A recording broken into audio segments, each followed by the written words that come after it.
Hello students, welcome to full concept classes. मैं हूं शैलेंद्र और आज आपके लिए लाया हूं बहुत इम्पोर्टेंट टॉपिक संस्कृत में नीति श्लोका। नीति श्लोका एक ऐसा टॉपिक है जिससे 5 से 7 नंबर का पूछता है, चाहे सब्जेक्टिव हो चाहे ऑब्जेक्टिव हो। तो सबसे पहले इसका परिचय जानते हैं। यह पाठ सुप्रसिद्ध ग्रंथ महाभारत के उद्योग पर्व अंक विशेष के रूप में विदुर नीति से संकलित है। युद्ध के निकट आने पर धृतराष्ट्र अपने मंत्री विदुर से अपने वजूद की शांति के लिए कई प्रश्न विषय को पूछते हैं, जिसका समुचित उत्तर विदुर जी देते हैं। उन्हें प्रश्नों का उत्तर के ग्रंथ के रूप में माना गया है, जिसे विदुर नीति ग्रंथ कहा गया। यह महाभारत में भी भागवत गीता के रूप में स्वतंत्र रूप में वर्णित है। तो इसका पहला श्लोक है, यस्य कृत्यम न विद्यन्ति शीतम उष्णम भयरति समृद्धिर्वा सवै पंडित उच्यते। इसका संधि विच्छेद हम देखते हैं तो शीतम उष्णम, शीतम जोड़ उष्णम, शीत या गर्मी, समृद्धिर्वा मतलब समृद्धि जोड़ असमृद्धि जोड़ वा, यानी समृद्धि या असमृद्धि। अर्थात इसका अर्थ ये हुआ कि जिसके कर्म को शीत या गर्मी या समृद्धि या असमृद्धि में नहीं नष्ट हो, वैसे व्यक्ति को पंडित अर्थात विद्वान कहते हैं। दूसरा श्लोक है, तत्त्वज्ञः सर्वभूतानां योजज्ञः सर्वकर्माणां उपायज्ञो मनुष्याणां नरः पंडित उच्यते। अर्थात सभी जीवों के रहस्यों को जानने वाले, सभी उपायों को जानने वाले और सभी कर्मों के कौशलों को जानने वाले मनुष्य ही पंडित अर्थात विद्वान कहे जाते हैं। तीसरा श्लोक है, अनाहुतः प्रविशति अपृष्टो बहु भाषते अविश्वस्ते विश्वसति मूढ़चेता नराधनम। इसका संधि विच्छेद एक है, जिसको समझ लें।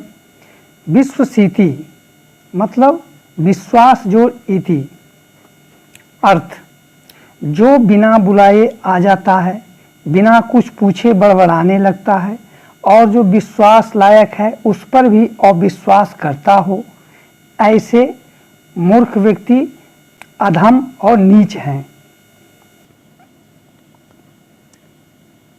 चौथा श्लोक है, एको धर्म परम श्रेयः क्षमयका शांतिरुत्तमा विद्येका परम तृप्ति अहिंसका सुखवाहा। संधि विच्छेद विद्येका, विद्या जोड़ एका।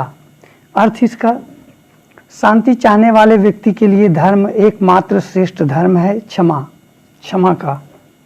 उसी प्रकार से विद्या अत्यधिक तृप्ति देने वाला है, और जो व्यक्ति धरती पर सुख चाहते हैं उस व्यक्ति को इनके अनुसरण करना चाहिए। 5वां श्लोक है, त्रिविधम नरकस्येदं द्वारम नाशन मात्मनः कामः क्रोधस्तथा लोभस्तस्मात् त्रयं त्यजेत। संधि विच्छेद, नरकस्य मेदम, नरकस्य जोड़ इदम, क्रोधस्तथा मतलब क्रोध जोड़ तथा, लोभस्तस्मात् एतत् मतलब लोभ जोड़ तस्मात् जोड़ एतत्।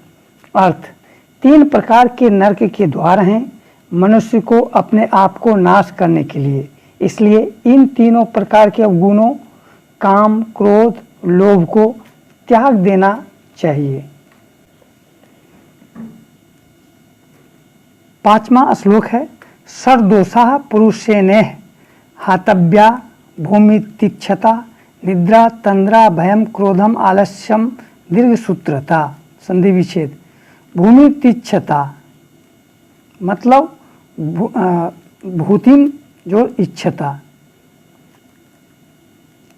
भूतिमिच्छता मतलब भूतिम जोड़ इच्छता। अर्थ 6 प्रकार के दोषों को इस धरती पर सुख चाहने वाले व्यक्ति को त्याग देना चाहिए। निद्रा तंद्रा भयम क्रोधम, आलस और देर से काम करने की प्रवृत्ति को त्याग देना चाहिए।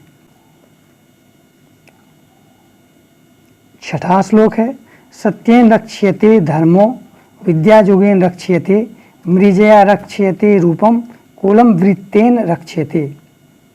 अर्थ, सत्य से धर्म की रक्षा होती है, विद्या को संजोने से रक्षा होती है, रूप की रक्षा सजावट से होती है और कुल की रक्षा अच्छे आचरण से होती है।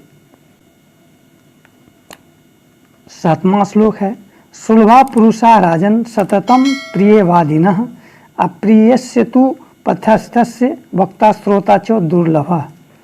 विदुर जी धृतराष्ट्र से कहते हैं कि हे राजन, वैसे पुरुष जो प्रिय और असत्य बोलते हो वह आपको आसानी से मिल जाएंगे, लेकिन वैसे वक्ता जो अप्रिय किंतु सत्य बोलने वाले होते हैं दुर्लभ से मिलते हैं। 9वां श्लोक है, पूजनीया महाभागा पुण्याश्चो गृह दीप्तयः स्त्रियः श्रियो गृहस्योक्तास्त रक्षाद्रया विशेषतः। संधि विच्छेद इसका होगा, पुण्याश्चो मतलब पुण्य जोड़ च, गृहस्योक्तास्त अस्माद्रक्ष्या मतलब गृहस्य जोड़ उक्ताः जोड़ तस्मात् जोड़ रक्ष्या। अर्थ, पूजा करने लायक होती हैं स्त्रियां, क्योंकि यही महापुरुषों को जन्म देती हैं और जिनके पुण्य प्रताप से देश और दुनिया प्रकाशित होता है। इसलिए स्त्रियों की पूजा लक्ष्मी समझकर करनी चाहिए। 10वां श्लोक है, अकृति विनयो हन्ति हन्त्यार्थम पराक्रमः हनति नित्यम क्षमा क्रोधमाचारो हन्त्य लक्षणम। संधि विच्छेद इसका देखते हैं, हन्त्यनर्थम मतलब हन्ति जोड़ अनर्थम, क्रोधमाचारा क्रोधम जोड़ आचारा। अर्थ, अकीर्ति अर्थात अपयश का नाश विनय से होती है, अनर्थ का पराक्रम से नाश होती है तथा क्रोध का नाश क्षमा से होती है। अब शुरू होता हमारा 10 ऑब्जेक्टिव क्वेश्चंस, जिसका आंसर अंत में दिया गया है।